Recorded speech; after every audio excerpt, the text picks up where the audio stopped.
Loaded show on Up and Adams on a Wednesday. It's not Wednesday, it's Gronk Day. Four-time Super Bowl champ Rob Gronkowski joining us as always on Wednesday. Get some picks, talk a little bit about Jackson Dart, of course, his reaction to the big stories around the league.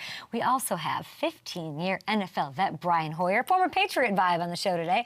He'll give us his top 5 quarterbacks in the league right now. Hoyer the Destroyer, and we're going to kick this off on defense. I got a chance to sit down with 2 stars, cornerbacks, Patrick Surtain, of course, DPOY, reigning Terrion Arnold. They are kicking off a podcast. It starts today. It's with Wave. It's an original. It is called Closed on Sundays. And these 2 are going to drop new episodes today and every Wednesday on YouTube, wherever you get your podcasts. If my chat with them was any indication, this is going to be a wild success from the jump.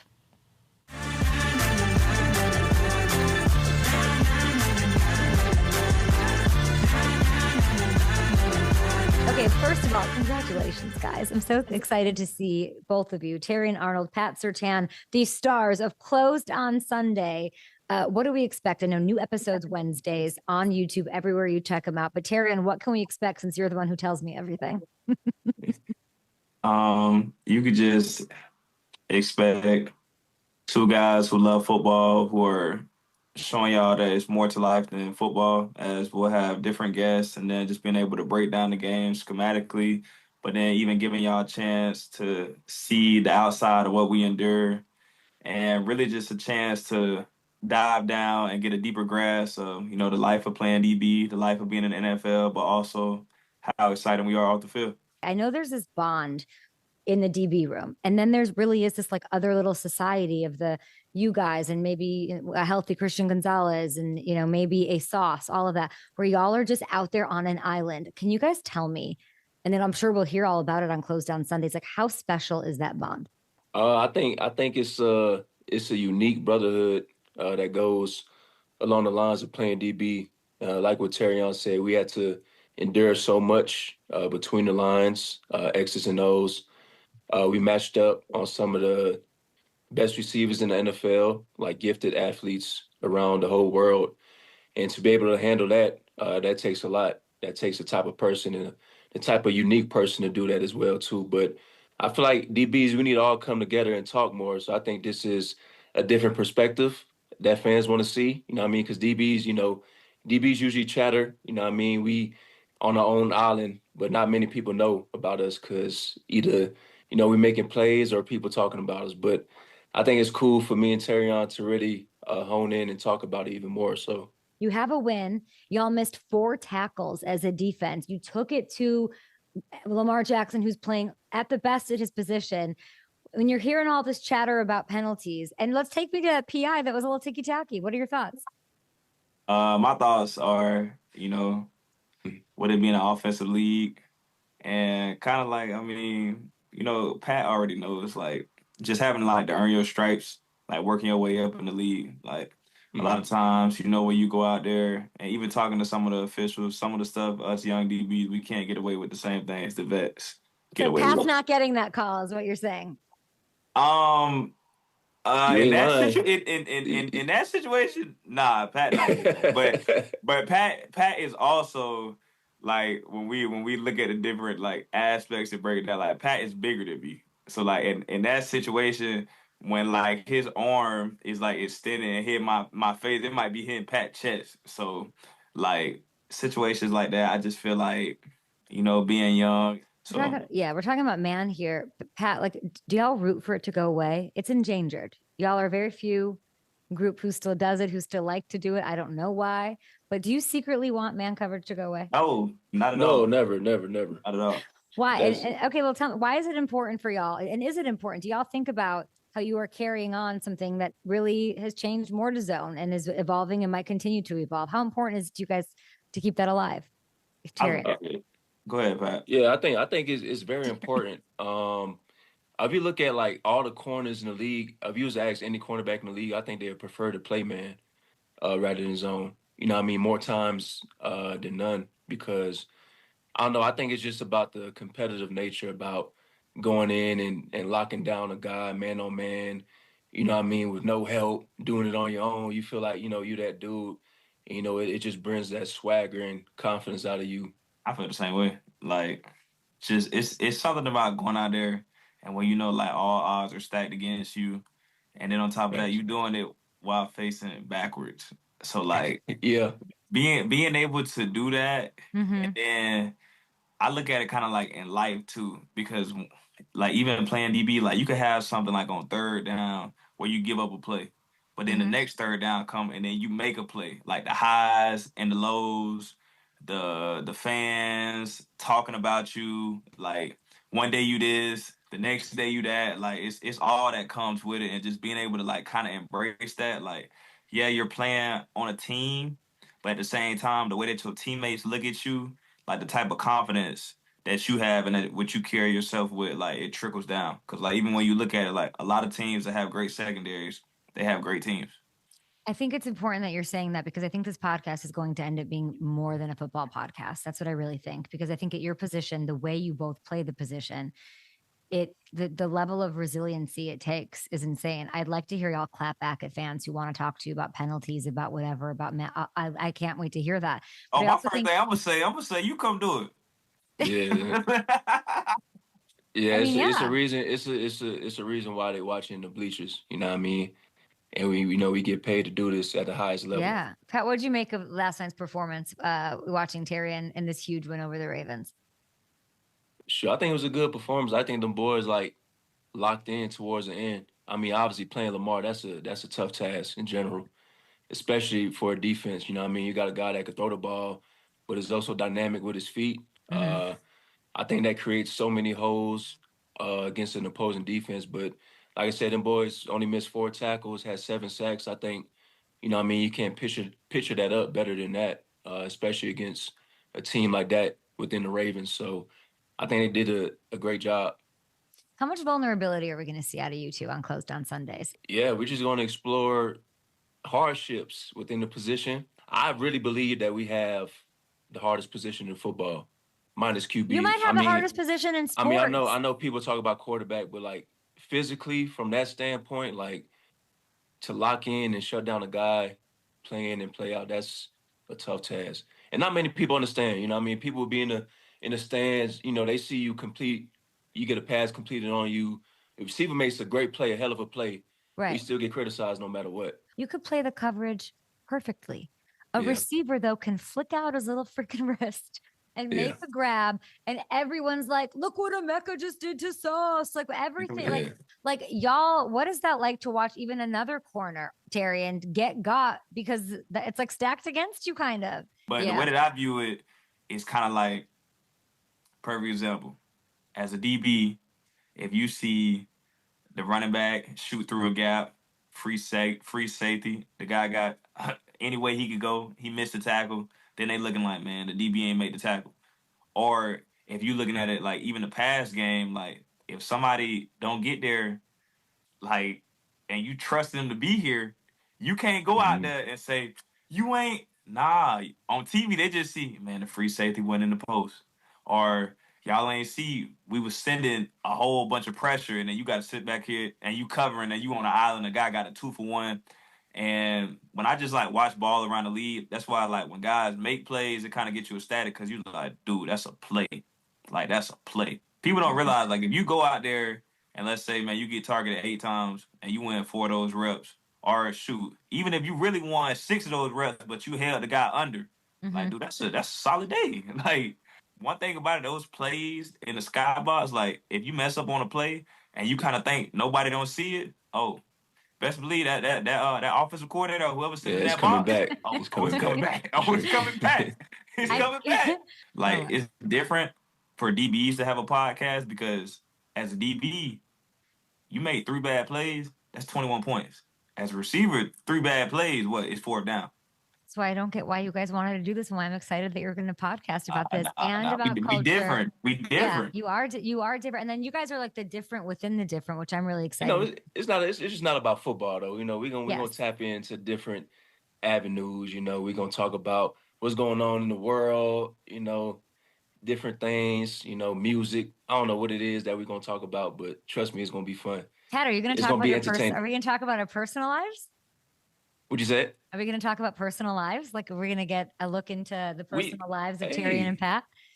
Maybe we'll see. Depending on how deep we go. You know what I mean? So it's gonna I be feel like Gotta keep people Terrion's on their more of an feet. open book. Pat, I would love to get into your personal yeah, life. yeah, yeah. I I know. feel I'm not like, an open book. I'm not an open book like that. but You know what I mean? which one of you is more likely to land your head coach as a guest on Closed on Sundays? Terrion. Me. Why? For sure. Why? Uh, Sean has his perception about the media, so I think Wabe should have Dan Campbell and Sean Payton also do a podcast. Yeah, I feel think like it's that would different. be. I feel like it's different with Coach Campbell because number one, like he's like you ever watch like Thor, like the movie? Mhm. Like like when Thor used to have like those different type of battles like with his dad, and then like when his dad didn't want him to go and fight, but Thor still like went against his dad and went against the grain and still went out there and fought. Yeah. Like that's kind of like how Coach Campbell is.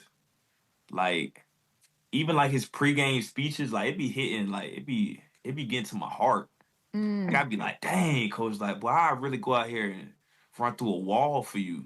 I mean, I thought you guys. What do you mean? I thought you guys were just going to suck without Ben Johnson. I thought him leaving was the end of the world for the Lions. No, it's as if Man, we Dan got Campbell's okay and important, huh? man, Dan Campbell is that man. I know. Like, all right. Who is your dream guest then, Pat, for the podcast? Celebrity dream guest for Closed on Sundays. I say Lil Wayne. Okay. When you talk about Lil Wayne, you talk about I think he's the greatest rapper alive, and I get that boy up. Yeah, yeah. Terrion Boom. rapid fire. Who you got? Guest. I got Brian. Okay. I got Rich Paul. Okay. Great. Either Lotto or Gorilla. Like, Okay, there we go. Now we're really getting to the good stuff. Which one, if you have to pick between one of them, go for it. It's football season, so I'm gonna go with Gorilla. Which one of you has the better wide receiver on your team? Me. Pat could be quiet, but me. You know what? Mm-hmm. Listen, I know y'all got a great duo over there. You know, I'm gonna give my respect, but listen, we got dogs over here. You know, they probably not as recognized, as y'all, but trust me, we got dogs over here now. If you could each play with for one game a cornerback from NFL history in their prime, one game, who is it? Man, everybody gonna say Prime, but I'm gonna say Darrell Reeves. Reeves. Why? Mm-hmm.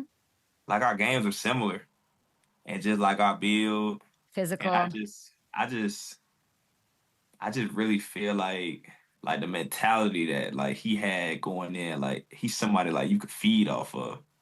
That's how that's how I feel about DJ Reed too, though. You know what's crazy, Kay? Yeah. Me and TA went to Bama, and we never played with each other. I know. I looked at that today. I'm like, I can't believe y'all never got to play with each other. And that's crazy, right? We having our podcast, we talk. That is wild. That is wild. You know what I mean? So I feel like me and my dog TA, You're gonna pick TA. Make a crazy duo. We'll be Make a strapped. crazy You duo. could have picked your own dad. I thought you were gonna. I know. I thought you were gonna pick your I thought it'd dad. be like, man, let's give the people what they want, man. Look at this. Look Me at and this TA. cute. I love this. That'd be hard. What a beautiful moment. Okay, CJGJ got released today. Y'all are now in the media space. You gotta have your take here. It's where should CJGJ end up, Terrion? Quickly. I mean, Yeah. I don't really know, the terms of how that went down and stuff, but I mean, when he was in Philly, he was balling. I'll say back in Philly. Are you guys better than you were last year? That's what I was thinking about today. Y'all are better this year, I think. I think so. Mm-hmm. I mean, even with us just in our secondary, just having the chance to continue to grow with each other, and even with us playing against the Ravens and just our early games, like I just feel like you continue to get better as the season goes on, and as long as we're playing our best brand of football when it matters the most. Because like last year, 15-2, that was great, but it wasn't good enough in the end. Who's more likely to get their quarterback on Closed on Sundays? Goff or Bo? I'll get Bo on here. I ain't gonna lie, probably I'll get Bo on here for sure. You know what I mean? Bo would make me and JG got a good relationship, but I'm still, I'm still weaving through that. I don't play offense. Give me a corner that is in your elite eyes, guys, crushing. I'm sure Isaiah Rodgers is coming to mind with that insane day, but like, Bro, that was like. Have I had a game like that? Dog, man, I'll tell him, pay me right now. dog. That was crazy. What? Bro, What? I wouldn't even watch the I would love to get him on the show and ask him, what was your game day routine that day specifically? What? What did you have that morning? What did you eat for breakfast? You know what I mean? What did you pray to God about? Like, I want to know, because that was crazy. Okay, but I gave you guys that one. Put somebody else on. His game literally looked like All-American, but as like a DB. Yeah. Like that's something I do on my Road to Glory campaign. No, for real. NCAA. Like he had all the settings turned up, K. Like tackling ability 99, big hit ability 99. He had playmaking ability on 100. So we're getting Isaiah Rodgers on the show, it sounds like. Definitely. We need to. Okay. I would love to ask him. I'm excited to hear the guests. I'm excited for all of the takes. Thank you guys for hanging out. Everybody's got to check out Closed on Sundays with Wave. It is a Wave original. We all know that they're hit makers. So are you guys. So it's every Wednesday on YouTube. I cannot wait. Congrats, guys. Huge thanks to Terrion Arnold, Pat Surtain. We went longer than that. I know that you know that. It's so easy to well, I don't know if it's easy. It's a bit of a challenge because they are so pumped. There's outtakes from the beginning where like they were sitting down and they're just like, you see that game, man? Let's talk penalties. But I learned so much, and I've been with them both separately, of course. They didn't play at Bama together as they told you, but they'd have this connection. Terrion's like, he's seeking that first interception. They're so confident. They're gonna give their takes. I do believe they're going to be honest about their position and the way they see things on the field. I got that from that. And they're going to tell you how it is. They're going to want to clap back at you guys, you fans. They're talking about penalties. They could not wait to talk about that PI. They could not wait. Yeah. They were just chomping at the bit to do that. So I think they recorded a podcast yesterday. I believe today is the debut episode of Closed on Sundays. We need this. You look at it is it's history. It's an endangered species, almost extinct of these guys. And just watching them have what is that noise? What is that? What is that? I don't hear anything. You don't hear that chit? What the fuck is that? It sounds like a rodent. Hamilton, what's making noise? Is that a cat? No. Are you sure? They're always blaming you. They're always blaming the cat. Always. Not the 1912 studio we're in. Not that. Got to be the cat. It sounds like a cricket, anyway.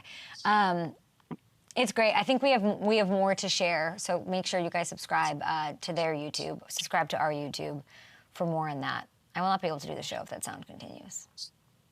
Truly. Is it only, do you guys want to take me down and see if it's still going? I don't know. Because it's not, there's nothing going on in my background. Did you get new lighting? No, it's the same lighting. Interesting. You got good lighting on you.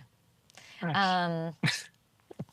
Yeah, I thought the Isaiah Rodgers bit was really cute. I shouldn't have fed that to them. I was like, which corner would you want on this give love to? And they're just like, But when you have the Defensive Rookie of the Year saying this thing about Isaiah Rodgers, it's pretty impressive. Yeah, and you tried to get them to pick somebody else, and they just steamrolled right over you after that. They're a handful. They are a handful. Yeah. Terrion Arnold, handful on his own. Yeah. Pat will be a great, this to him. Yeah. A great, mellow outer, an equalizer. Pat's cool as shit, literally cool as can be. Yeah, they're the perfect balance. And I feel like he got pushed Pat to open up a little bit more too, because as he said, he isn't always the most open book, so I feel like he'll bring some of that out of Pat as well. These are two stars that are going to be chopping it up about the NFL, and clearly Glorilla. Hello. Top of the morning to Glow. The old world tight end, the 6'7" freak. You can call me the GOAT. Rob Gronkowski. Touchdown! Oh my goodness. Go. Holy guacamole. I'm the greatest of all time. Yo, they call me GOAT. My next guest is a GOAT, four-time Super Bowl champion, future Hall of Famer, studio analyst for Fox NFL Sunday, and son to one special lady with a green spatula, plastic spatula, and a chicken souffle somewhere. Give a shout out to your mom on her birthday. Yes, hey, Mama Gronk, come on over. We're talking about you already. Kay just brought up the green spatula that you used to spank me with. Yes, she's here in the house. She wants to come say hi to you, Kay. Please come say hi. Birthday today. Happy birthday. She's the best mother of all time. She raised 5 sons. She did a great job. She got me all my practices and games. she got me to where I am today, Kay. So give her a special shout out, please. Special shout out to you, of course. You'll get all the shout outs in Canton with the Patriots Hall of Fame, all the things that are going to happen. Rob, what are you getting your mother for her birthday today? All right, I actually got her a bucket list item, and we did presents last night, and she always talked about how she wants to fly first class. Now let me tell you, she has flown private plenty of times before, but she has never flown first class. So I made it a first class birthday for her, and I got her 2 first class tickets to kind of wherever she wants to go, but I told her she has to go to New York City for Christmas to enjoy the lights and all the snow. Diane, is that what you wanted? Are you happy with that? I am very happy with that. Yeah, one of my bucket list things, first class on an airplane. I love that for you. Very nice. How did you used to hit Gronk with that spoon? Can we do a reenactment really quick before you go? I have the spoon. I can go find it. If you give me a minute. Yes, go. I think we should reenact this year on your birthday. Rob, you are such an amazing son. I love that. And your mom is a goat. She's a goat. You're a baby goat. She's goated.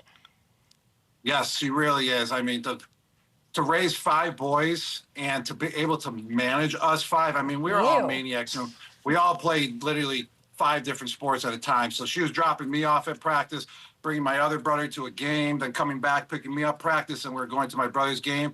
And I swear, that's where I got my management skills from. Everyone's like, hey, who manages you and does your schedule? I'm like, myself. I do my whole entire schedule myself, and I definitely got that trait from my mom because she had to manage us 5 boys. So I appreciate, her passing that down to me. I was trying to ask. Here she comes with the spoon. Okay, let's pretend. Gronk, let's set the stage. What would you do to earn a licking from the green spoon? Like, take a history. Mom, what would I do to where you would smack me with the green spoon? A lot of it was that he just never stopped. Just never stopped. He had to always be the entertainer. He just didn't stop. I was like, oh my gosh, I'm exhausted. You guys, just stop. Okay, so how would you whack him? I can't believe you still have the green spoon. That is unbelievable. Well, the thing is he got to the point where he got so much bigger than me that he just laughed at me. So, the green spoon didn't need it. Don't do it, Mom!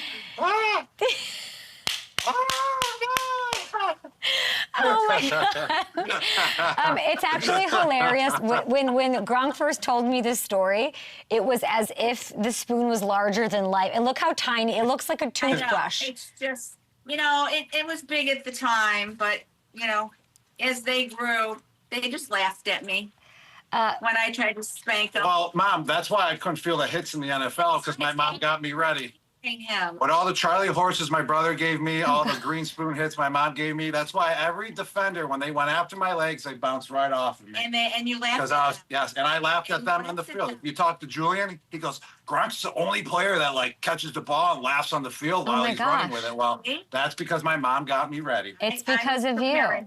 And those chicken souffles. I mean, I've got to have one at some point, please. I need the chicken souffle. I know. Yesterday Go ahead, tell me. Yes, yesterday it was twice baked potatoes. So it wasn't her signature chicken souffle, but the twice baked potatoes is definitely number 2. And then we had some steaks on the grill, some fish, and Chevette's chicken that you can only get from Buffalo. It's a secret sauce from Buffalo. It's a vinaigrette, and it's delicious. So I had all 3 meats yesterday, and it was really good. It was one of the best meals that I've had in a long time. It sounds like a really, really beautiful birthday for you both to spend time with. It's really heartwarming. Three of the 5 boys were here, so it was very special. I love that. When you watch him on Fox, Diana, what are your thoughts? He's really, and I actually wanted to reach out to Gronk's team to give him a compliment on how incredible Sundays are going. And they go, Gronk doesn't have a team. Gronk is his team. And I was like, oh, okay, that's wild. And he was just giving you credit for that and him being able to do everything on his own. But what is it like being Gronk's mom, watch him go through every phase of life and now be this Fox analyst crushing it in front of the world? I know. It's great. You look forward to Sundays still, to watch him and all the other guys, on TV. And I love how they get along. They all get along so well, compliment each other, and goof around. Have fun. They have fun. Actually, in between about every take, because then we go to commercial break, My mom and I text each other like once or twice throughout the show. I'm like, I'm break right now. And she's like, how are you texting me? I just saw you live on TV 10 seconds ago. So we're always going back and forth too. So it's really cool. I'll laugh at him, right? Or else sometimes he'll have like little pin on, and I'll like, well, what is it for? I can't really see it. So we kind of go back and forth during commercials.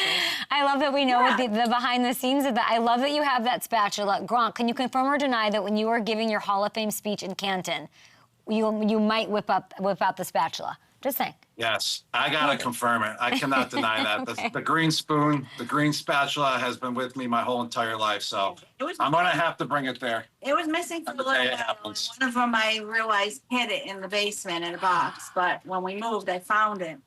So still have it. It's my favorite thing, and it's why Gronk is Gronk. Happy birthday! All right, Mama. Happy birthday. Yes. Oh my gosh, this is the kind of content we need. Do you know what I'm saying? The world of the world, like that was absolutely beautiful, and I love that. Can we talk about some football, my friend? Yes. Now let's talk about some football. Well, before we get started, I'm out here in Florida in her backyard, and I'm sweating like I just got out of the swimming pool. Oh, is that a real background? No. Yeah, this is a real background. No, this is my it's mom's not. backyard. That's the lanai right there. And it Gronk, looks fake, I literally thought it was a green fake. screen. It looks absolutely fake. Wow, she's unbelievable. I'm stepping my game up. I'm stepping it up. That's just how green that's. I mean, she's got a green spatula and a green thumb. Yes, well, my mom literally has over 300 plants in her backyard. She's been like that her whole entire life. She loves watering her plants every single day, too. And whenever I get a plant in my house, she calls me every day, make sure you water your plants or they're going to die and they're not going to be green. So she's on top of it. She's the number one mom out there with all resources. I love that. And she could marry Louise Parker from Weeds if she ever needed to for another thing. She can grow plants like that. I don't know why I just said that. Anyway, Gronk, let's talk about Jackson Dart. Because I talked to Phil Simms, Giants legend, knows Mara, knows everybody. When is he going to start? Probably not for a couple of weeks, but now he's doing his thing against what has been a tough defense. This Chargers team's 3-0. Are you happy with the move? Is this the right move to make with Jackson Dart starting? I think it's the right move to make. I mean, you got to switch it up. They're 0-3 right now. Russell Wilson kind of had that terrific game week 2, but it was versus the Dallas Cowboys defense, and then week 3 he kind of sunk again. And when you're 0-3, you got to get wins. You got with Brian Daboll, he's kind of on the hot seat, I would say. I mean, I wouldn't say he is, but I wouldn't say he isn't. But he needs to win. And the quarterback play hasn't been up to par. And Jackson Dart's their first-round pick. He sat behind Russell the first 3 games, so he has a little experience on what goes on with inside the game and the calls and all that and how it's all done. He got a little bit of playing time as well. And on top of that, he has the preseason experience. So I'm glad he sat the first couple of games to, process the playbook more, process defenses more. It's going to be a tough challenge going versus the Chargers, but I think it's the right move. It's time for Jackson Dart to start, and Jackson Dart to start. It's a tongue twister, and hopefully he gives them the spark because he's got Malik Neighbors. He's got Cam Scatabo at the running back position. No offensive line. No offensive line, yes. Gronk. I know, that's the tough part. The offensive line, it doesn't matter what type of quarterback you are. If you're under pressure with under 3 seconds all the time and you got to get rid of the ball and you can't really make your read, it makes it tough, especially going versus Chargers defense with their experience and what they do to quarterbacks. I like that they're doing it now and not next week against the Saints, because I think if he loses to the Chargers, it's a nice buffer to be able to say, well, it's his first start. The Chargers are really tough. They're undefeated. They took down their entire division in the first 3 weeks. So, I think it gives him, instead of, if he came out and, really looked bad against the Saints, that would be worse than coming out and having a rookie sort of start against these Chargers. But he might come out and light it up, which is what we've been hearing from that front office, from Daboll, your boy. He loved him forever going into the draft process. So I'm excited to see what they look like. Giants 6.5-point underdogs at home against the Chargers. You got to take the Chargers here, right?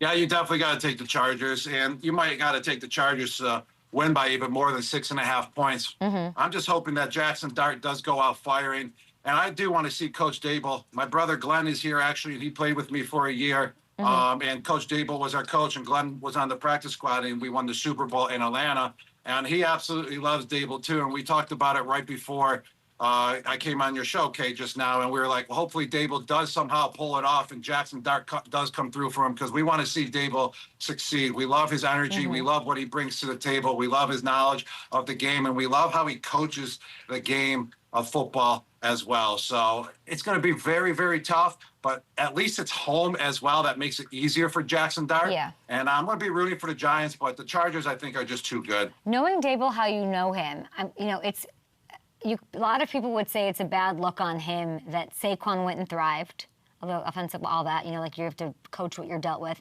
And then you look at what Daniel Jones is dealing. What is that?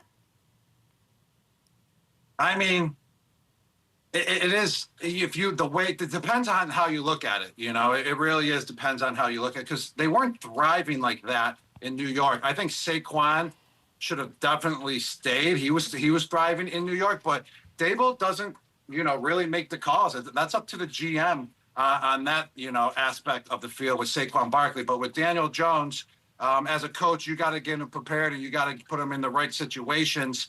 But it's a tough call because there's a lot of guys sometimes out there, they just need a switch of atmosphere, you know, a little change in scenery.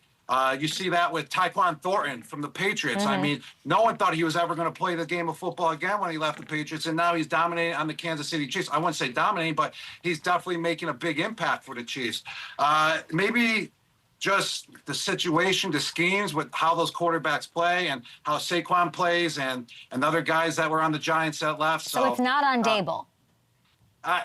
You can't say it's not on Dable, but you can also say he's the head coach, so I would say at least a little bit is on Dable. I think it's interesting that you're saying scenery, though. Like, also, like, Daniel couldn't stay healthy. Also, there was that. And, like, I think once things get to a point, like, as I don't know, as a player, but like as a human, like, yeah, like you just might need a switch up of environment and then it works. I do think like the offensive line was a big part of that. But he's getting a lot of grief, Dable, for like, this is a bad look. Look at how Daniel's crushing it. But I think there's a lot more factors in that. And I think that's good that I like that you think that way. I think that way as well. There is. And if you don't have an offensive line, you don't have a team. You really don't. I mean, that's why the Eagles are so good. And that's why they can win these games that they're winning. And if offensive line they got and a defensive line, and we're not just talking about a solid offensive line, defensive line. We're talking about one of the best in the league, and that's why you see Jalen Hurts barely performing, the wide receivers barely performing, the run game barely performing, because you can control the game when you have an offensive line like the Eagles, and the Giants really don't. You can't really control the game like how you want to control it, and it makes it really tough on a quarterback. But I'm hoping Jackson Dart does come through and lights it up and gives the Giants a nice little kickstart. Jameis is still on the Giants. What should happen with Jameis? What is your Gronk wish for where Jameis should go? My Gronk wish, I was going to say Jameis wish. I like my Gronk wish is that Jameis Winston goes to the Cincinnati Bengals, hands down. We all love Jameis Winston. Jameis Winston's an entertainer on the field, and he's an entertainer off the field. And he has a path to be the entertainer off the field as well, because everyone knows that's just him. You know, if he throws 4 interceptions, he's still allowed to make jokes that he's blind and that he can't see and all that good stuff, because it's Jameis Winston. That's who he is. And I think if he goes to the Cincinnati Bengals, it's wasting his talent on and off the field, sitting behind Russell Wilson and Jackson Dart. The Cincinnati Bengals need to pick up that phone, make a phone call. He's electrifying. He brings that juice to the table, and that's what the Bengals need. They got electrifying wide receivers that need the ball in their hands. And Jameis also knows so many systems. How many has he been in the last 5 years? Right. He's succeeded in plenty of them. He would be able to pick it up right away with the Cincinnati Bengals as well. So Jameis Winston, let's see you go to the Bengals, man. Make it happen just for all NFL fans. I love that. And I think that you recognize it like an authenticity in him. You were yourself. He's very much himself. It's like celebrated and highly regarded. I love that for Jameis. We're going to take a short TV break. Gronk is sweating. Gronk is like in Gronk, you're in an actual greenhouse. I thought it was a Zoom green screen. But you're there, you're sweating it out with us. We appreciate it so much. There are some winless teams, right? There's some teams sweating to get their first win. Okay, let's take a look at them. The Giants, one of them. And then here's the other ones that need a win in week 4. If you had to throw in with one of them, who are not only going to win week 4 even, but just make the playoffs, like who are you riding with that you think do not belong on this list? Well, the 0-3 teams here, we kind of all expected them to be 0-3. It wasn't like they were going into the season with high expectations. But if I had to pick one team to have a slight chance, even a sliver to make the playoffs, I'm going to go with the Houston Texans. All 3 of the other teams, I don't think have a chance to make the playoffs. It just is what it is. They don't have the guys, and the situation just isn't right. But the Houston Texans, they have C.J. Stroud still at the quarterback position. Yeah. And on top of that, they're in a weak division. Yes, the Colts are outstanding right now, and they're I'm pretty sure they're 3-0, aren't they? The Colts 3-0. Yes. Or yes, so they're 3-0, but still the division's weak with the Jacksonville Jaguars and the Tennessee Titans, so they can stack up some wins versus them and get some momentum building. So it's only the Houston Texans, I believe, out of the 0-3 teams that have a single chance at all to make the playoffs. They got to figure out that offensive line. It is such a waste of C.J. Stroud, to be honest. They need to figure that out, and maybe they can go with. They do have the best odds to make the playoffs out of that group at plus 300. Okay, Eagles, Bucks. I love these teams. You love these teams. It's your Fox treatment. You'll be in the suit. You'll be texting your mom during the breaks there. These are 2 undefeated teams going at it. I don't know. Like, if we pull up the list of the NFC quarterbacks, and I think we have them here, I don't know. Would you take Baker over everybody? Who would you take over Baker? Baker's maybe the best quarterback here. I would possibly take Matthew Stafford, just his experience and his arm strength and his accuracy and just knowledge of the game. Jared Goff as well has been playing phenomenal. What was that, 2 nights ago? Just the way he was executing drives was just ridiculous. I still don't know what happened week 1 versus the Green Bay Packers. I didn't see that game, but that must have been a fluke because they've been absolute dominant now with Jared Goff. So depending on the system and who the guys are that are around me in the offensive, you know, on the offense, I would either pick Jared Goff, Baker Mayfield. It was a dumb question. I want to pull up the odds again. Give me your MVP. That's what the board is. Let's pick your MVP. If you just throw in right MVP, now. I would have to go with out of those. I would have to go with Jared Goff just because how he just lit up, the Baltimore defense. And the week before, he threw for like 5 touchdowns. I mean, Baker Mayfield's doing a great job, but he's not tossing up MVP numbers, and he's just squeaking by and getting these wins. We got to see him toss up, a 300-yard game and 3+, 4+ touchdowns, but that's going to be very difficult for Baker because Mike Evans now went down, which stinks big time because I believe the Bucs had a chance versus the Eagles, but with Mike Evans down and Chris Godwin out and a couple offensive linemen out there as well, I mean, the Eagles are just too physical and too healthy. The O-line is a bad vibe. Them losing Mike Evans, I mean, they brought in this rookie who's making these one-handed grabs. You're going to see it all day on Sunday again. Emeka Egbuka, I think he might have had his best catch ever last week, these one-handed grabs. Baker said he was disrespecting him by using one hand down the field. Can you maybe, since you know Mike Evans so well, not having him out there, why does that matter so much? Like, why are you willing to say that they can't win the game without him? It's what you're saying, that they had a chance with him and not without him. Yeah, because Mike Evans is such a respected wide receiver out there. He's a Hall of Famer, and you got to pay attention to where he is out on the field. And if you go back to week 1, actually, if you go and watch Egbuka's touchdown catch and another one of his big catches on the final drive of the game, they're double covering and focusing on Mike Evans, and he's going deep and taking the coverage with him. And Egbuka came underneath it and was wide open because of Mike Evans, taking the coverage with him. It was kind of like Randy Moss going deep and taking all the deep coverage with him, and someone coming underneath and making the big plays. That's why it's going to be crucial. Even though if Mike Evans is not making an impact, in the stats, he makes an impact with taking coverage and opening up the other guys. So that's why it's going to be difficult for this offense to go out there and move the ball this week. Buccaneers 3.5-point underdogs at home to the Eagles. That is the Fox game you guys have to watch. Gronk sweating. Are you sweating because you didn't do well in Prop-A-Shot? Hamilton, get in here. Yeah. Oh! Oh, Hamilton, come on. All right. Come on, man. Gronk, you only got 1 point last week. Kay, you got 3 of them. The big score was that your way bet with James Cook over 90 rushing yards. So, Kay, you have a 6-4 lead right now over Gronk.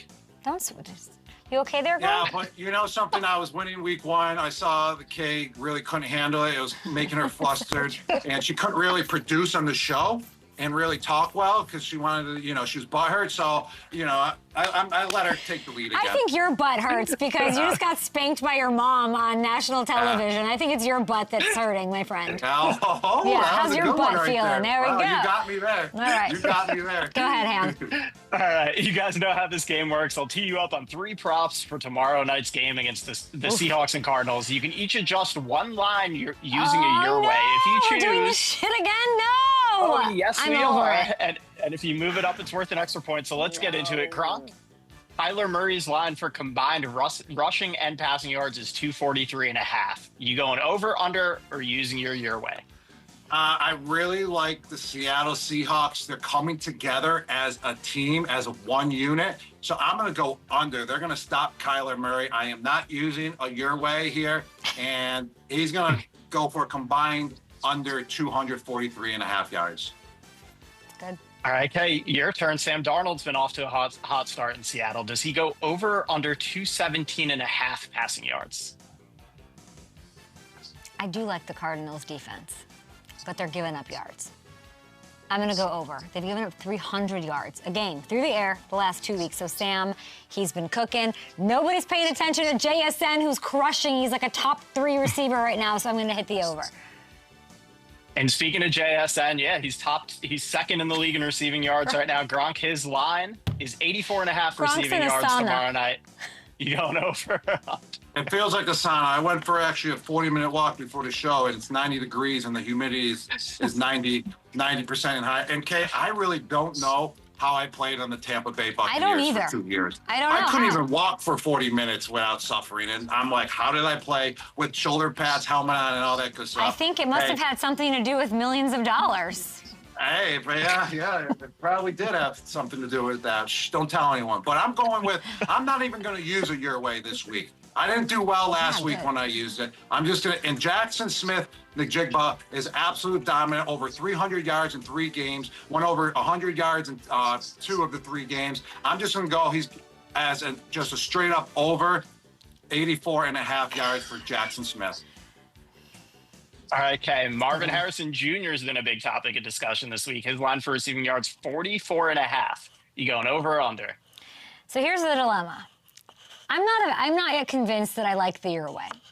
But Gronk over there telling me he's not going to use the your way makes me have to gamesmanship. I have to use it because I get to get the double points and get the advantage here. And you're gonna hit the over on your Jackson Smith and Jigba receiving yards. So I need to make some room here. I will use my your way here. I have to. I'm gonna push this up to. Can I do 70? Is that yeah? Yeah. Okay. Go for it. You guys already have it, clearly. You guys knew what I was going to say? Okay. I'm going to push it to 70. They're going to put like an emphasis. They're going to focus on getting him the ball. Sunday was tough. We're going to see some big plays. So somehow you guys read my mind, and there we are. And that pushes the odds from -114 up to plus 230. So big return there for that for just 70 yards. All right, Gronk, 1 anytime touchdown score for the Cardinals. I'm just going with Kyler Murray. I'm going to keep it as simple as that. He's going to have a quarterback sneak or a quarterback draw in the red zone, and he's going to score and make me look great. All right, okay. 1 anytime touchdown score for the Seahawks. I mean, should I go JSN? This seems like a stupid thing not to do JSN. Plus 110?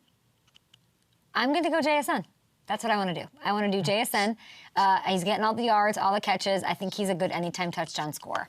I'm going to go with him. You could go Kenneth Walker. I think I said that originally. I don't want that. I want Jackson Smith and Jigba. Okay, I'm going to go with, let's take a look. We'll recap this, of course. Yeah, we'll recap it for whatever, all intents and purposes. You saw what we did here. I'm going to go 70 yards receiving for Marvin Harrison Jr. Gronk is going over on 84.5 receiving yards for Jackson Smith and Jigba. We've got Darnold going over to 17.5 passing yards tomorrow night. Cheers to you with some water here. And you've got Kyler Murray, anytime touchdown. I'm going JSN, anytime touchdown. We got to get him the national love, put him on the spotlight there. Okay, so we've got lots going on, and we've got more going on FanDuel. FanDuel's got $2 million. Look at that, Gronk spiking on a Thursday touchdown jackpot going for this game. All you got to do is pick an anytime touchdown score. If you pick this guy who scores first or last, you win a share of the $2,000 million pot. This has been so fun this season so far. I appreciate you, Gronk. Go enjoy your mom's birthday. We appreciate it, man. Happy birthday to her. All right. Yes, thank you, guys. Have a good day. Good luck. Bye, Hamilton. You have a good day. Up next, a former teammate of Gronk's, Brian Hoyer, on the show. I'm sure he was delighted to see Gronk being full Gronk. We'll be back after this.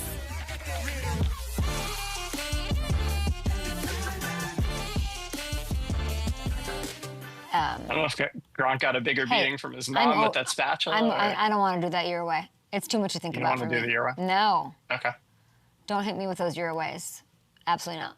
We can find something else for them, but not for Prop-A-Shot. Okay? Okay. Let's give that a little rest.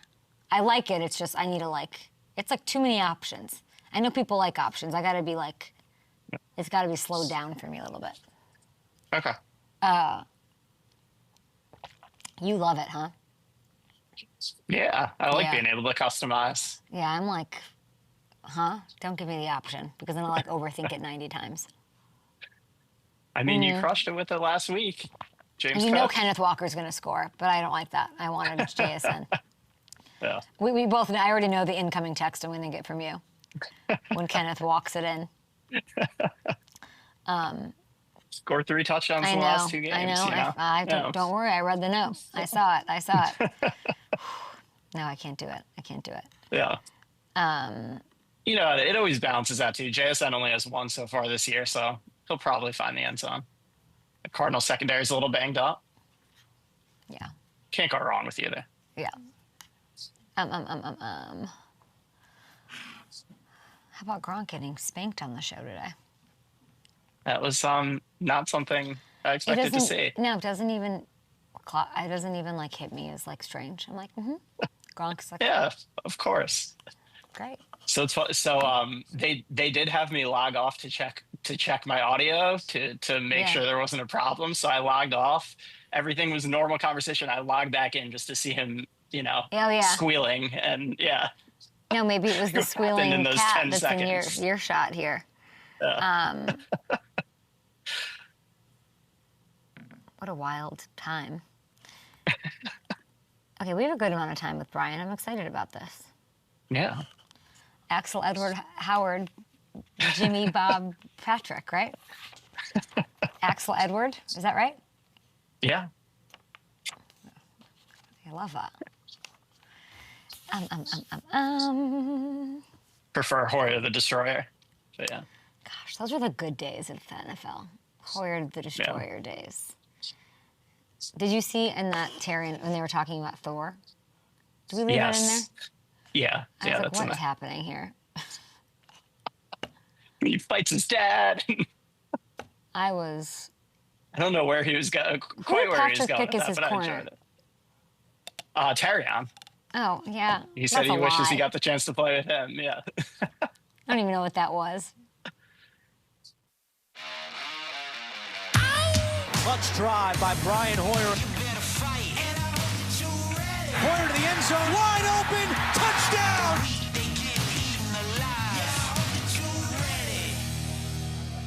Quarterback for 15 years in the NFL. What is it like to see those highlights, Brian? Well, I was waiting for the 7 other teams that I was playing on, see if you guys could get it from all 9 teams. But no, those were great times. Brian. No, I know. Yeah, we don't have all day.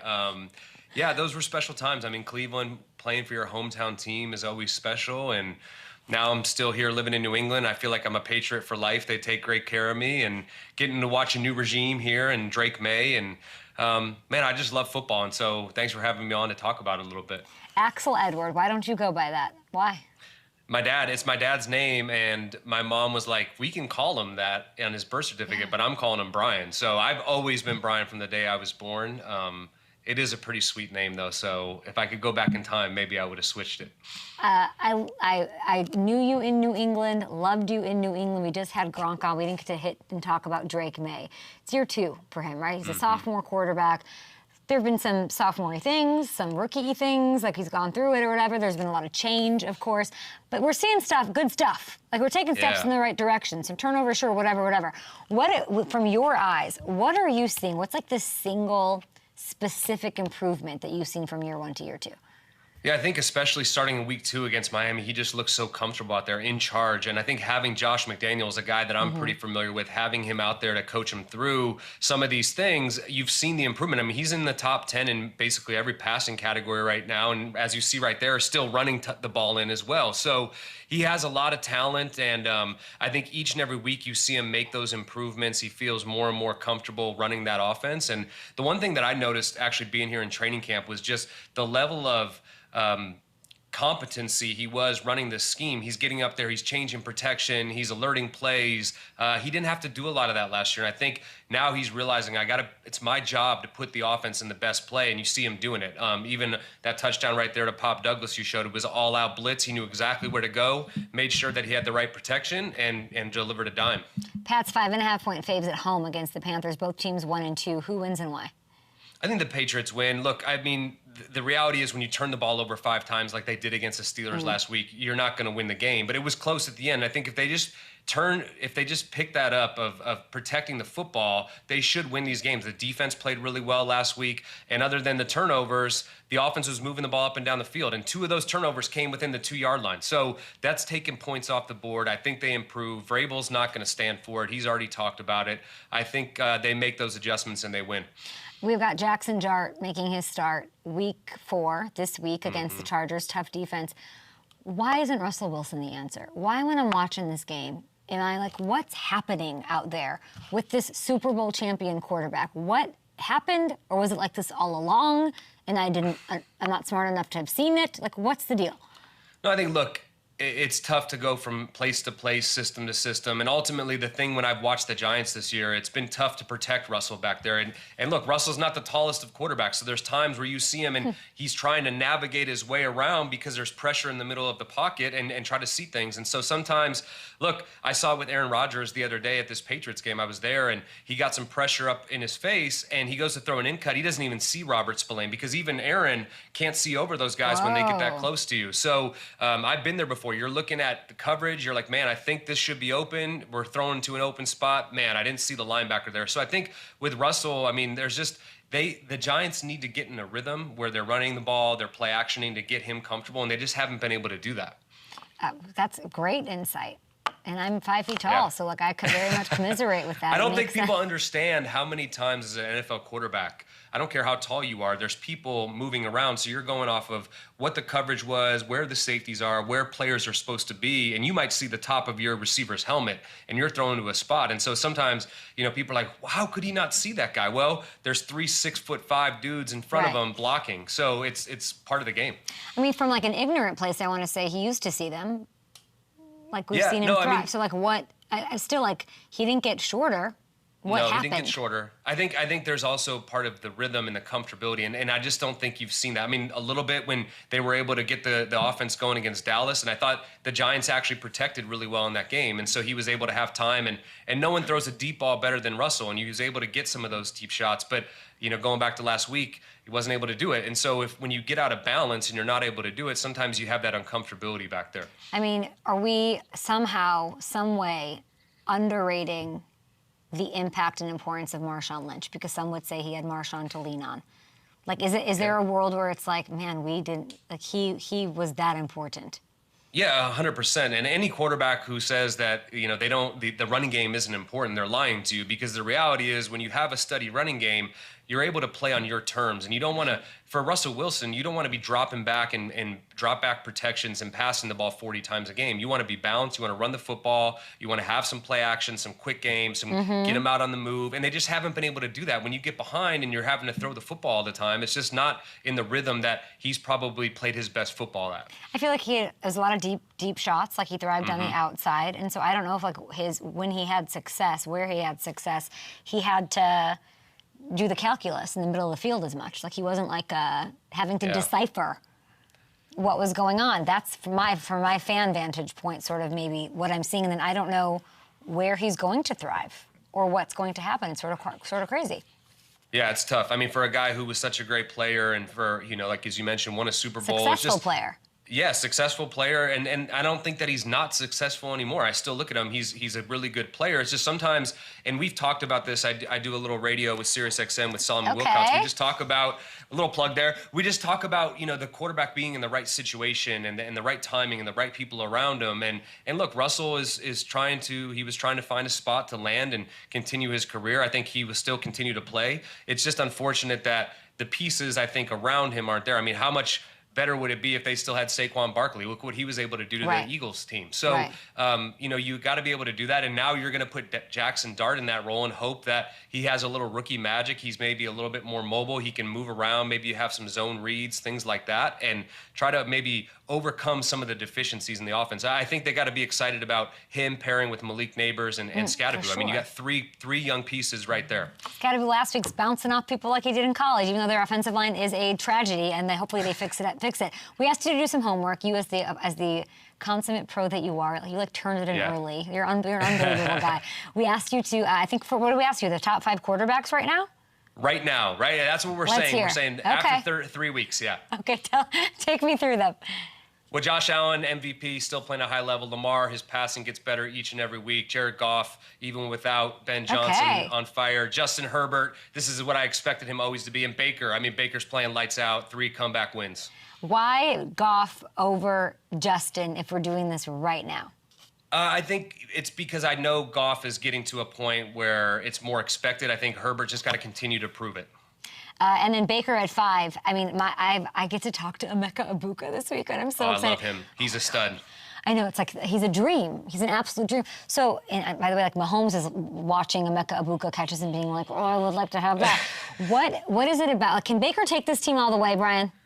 I think so. You see a level of maturity. I love watching him talk now about where he's at. He talked about, having to go through those tough times have led him to where he's at. And it's just something like you're watching that field goal get blocked. I'm like, there's a lot of time left. Like, that's how I start to feel about Baker Mayfield. So I'm happy for him. And I think it's going to be a great game. It's going to be a great barometer for the Bucs when they play the Eagles this weekend. At what point does Daniel Jones crack that list for you? He's getting there. I love another reclamation project at quarterback. That's what we're calling it. It's amazing. I call it story arc. I call it narrative changing. You call it reclamation project? Yeah. Only you can do it. Brian, will you come back? Of course, anytime. Where can we watch you on Sirius with Solomon Wilcox? When?